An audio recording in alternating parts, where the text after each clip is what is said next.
ৰামভক্ত হনুমান ওলাইছে লখিমপুৰ জিলাৰ বিভিন্ন প্ৰান্তত। জিলাখনৰ অন্তৰ্গত নাৰায়ণপুৰ, বিহপুৰীয়া তথা জিলা সদৰত হাতত গদালৈ হনুমান ওলাই সকলোকে কৈ গৈছে এফালৰ পৰা। হয়, আপুনি ঠিকেই দেখিবলৈ পাইছে। বিশিষ্ট নাট্যকাৰ হিমাংশু প্ৰসাদ দাসৰ জয় হনুমেন নামৰ ছবিখনৰ প্ৰমোচনৰ বাবেই এইদৰে লখিমপুৰলৈ আহি সকলোকে চিনেমাখন অহা 18 অক্টোবৰত চিনেমা হলত চাবৰ বাবে আহ্বান জনাইছে হিমাংশু প্ৰসাদ দাসকে ধৰি জয় হনুমেন তথা অন্যান্য কলা কৌশলীসকলে। গতিকে আহক অহা 18 অক্টোবৰত মুক্তিলাভ কৰিবলগীয়া অসমীয়া চিনেমাখন অসমৰ এক ডাঙৰ ঘটনাক কেন্দ্ৰ কৰি নিৰ্মাণ কৰা জয় হনুমেন চাওঁ।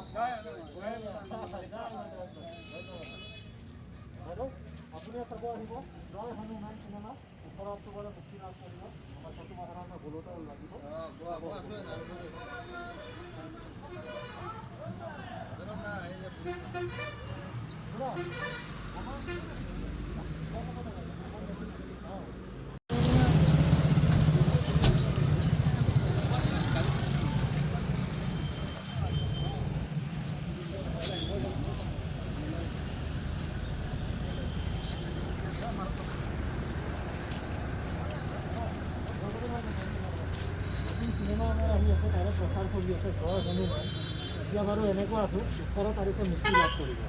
আপোনালোকে যদি সময় পায় পৰিয়ালৰ লগত চাব আহিব, আমাৰ নাৰায়ণপুৰ হলতো লাগিব। গোটেই 18 তাৰিখে গম পাই যাব। এটা ডাইলগ আছে, স্পাইডাৰমেন, ছুপাৰমেন সকলোৰে বাপ হনুমেন। একদম চবৰে বাপে কয় হনুমেন। একদম একদম আৰু পৰিয়ালৰ লগত চাব পৰা চিনেমা। সময় পালে বাইদেউ চাব আহিব। জয় হনুমেন, মান নহয় দেই, হনুমেন। ধন্যবাদ। ইয়াতে আমাৰ নাৰায়ণপুৰ হলতো হ'ব। সময় পাই পৰিয়ালৰ লগত চাব পৰা চিনেমা। একদম আপোনালোকৰ আশীৰ্বাদ দিব। ধন্যবাদ। আপোনালোকৰ সময় পালে চাব আহিব দেই, জয় হনুমেন। চবকে কৈছোঁ, নতুন অসমীয়া চিনেমা আহি আছে, জয় হনুমেন। 18 তাৰিখ জয় হনুমেন, 31 অক্টোবৰ, 18 অক্টোবৰ। চবেই চাব লাগিব। চবেই চাব দেই, একদম একেলগে জয় হনুমেন, জয় হনুমেন। হনুমেন, ঠিক আছে, স্পাইডাৰমেন, ছুপাৰমেন সকলোৰে বাপ হনুমেন। নতুন চিনেমা আহি আছে 18 তাৰিখে আমাৰ নাৰায়ণপুৰ হলতো ৰিলিজ হ'ব। সময় পাই কিনে চাব আহিব, পৰিয়ালৰ লগত চাব পৰা চিনেমা। আপোনালোকেও চাব আহিব দেই, ভাল লাগিব। ধন্যবাদ।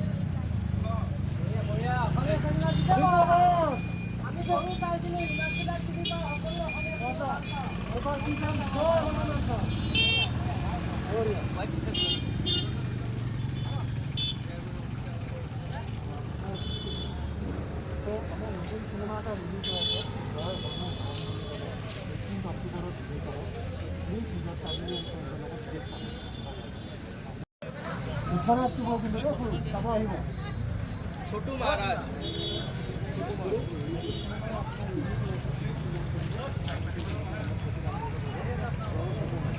চবে চাব পৰা চিনেমা হয়, পৰিয়ালৰ লগত চাব পৰা চিনেমা হয়। চবে একেলগে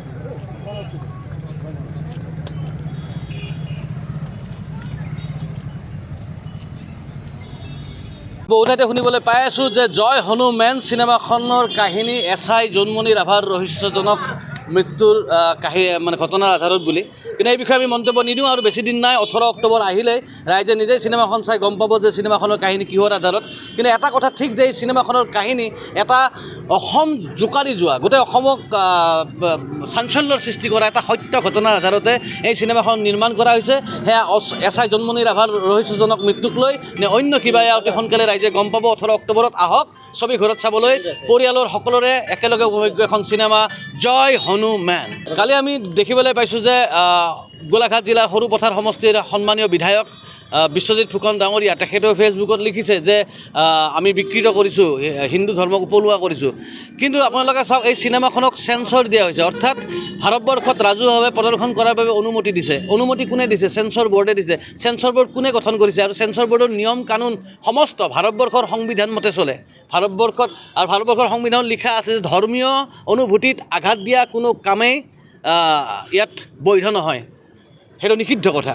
অৰ্থাৎ আমাৰ চিনেমাখনে ধৰ্মীয় অনুভূতিত আঘাত দিয়া নাই সেইবাবেই ভাৰত চৰকাৰৰ দ্বাৰা পৰিচালিত চেঞ্চৰ বোৰ্ডে আমাৰ চিনেমাখনৰ ৰাজহুৱা প্ৰদৰ্শনৰ বাবে ইতিমধ্যে অনুমতি দিছে গতিকে এইবিলাক অমূলক বিতৰ্ক এইটো এটা সৃষ্টিশীল কাম এয়া চিনেমা গতিকে এই চিনেমাত কিয় হনুমেন হৈছে সেয়া ডেফিনেটলি কাহিনীটো চালেহে ৰাইজে গম পাব কিন্তু চিনেমাখন চোৱাৰ পিছততো কোনেও তাক লৈ বিতৰ্ক কৰা নাই চিনেমাখন চোৱাৰ আগতে ব্লু ফিল্মৰ সময়ত ৰাইজে কৈছিলে যে নামটো আমি বিতৰ্কৰ কাৰণে ৰাখিছোঁ বুলি কিন্তু চিনেমাখন চোৱাৰ পিছত চিনেমাখনৰ নাম কিয় ব্লু ফিল্ম হ'ল চিনেমাখন চোৱাৰ পিছত ডেফিনেটলি ৰাইজৰ সেইটো কোনো আপত্তি নাই গতিকে ঠিক তেনেকৈ আমি জানো যে যিসকলে হনুমেন নামটোলৈ আপত্তি দৰ্শাই আছে তেওঁলোকে চিনেমাখন চোৱাৰ পিছত কিন্তু আপত্তি নদৰ্শায় এয়া এই চিনেমাখনে কোনো সনাতন ধৰ্মৰ ধৰ্মীয় আৱেগত আঘাত হনাটো নায়েই বৰং কোনো অন্য ধৰণে এটা সন্মান জচাৰে প্ৰয়াস কৰিছে চিনেমাখনত সেয়া চালে স্পষ্ট হৈ যাব আজি আমি এতিয়া উত্তৰ অসমত প্ৰচাৰ কৰি আছোঁ ইয়াৰ পৰা আমি যাম লখিমপুৰ তাৰপিছত যাম আমি ধেমাজি জিলাত এনেদৰে সমগ্ৰ অসমতে হনুমেন গৈ আছে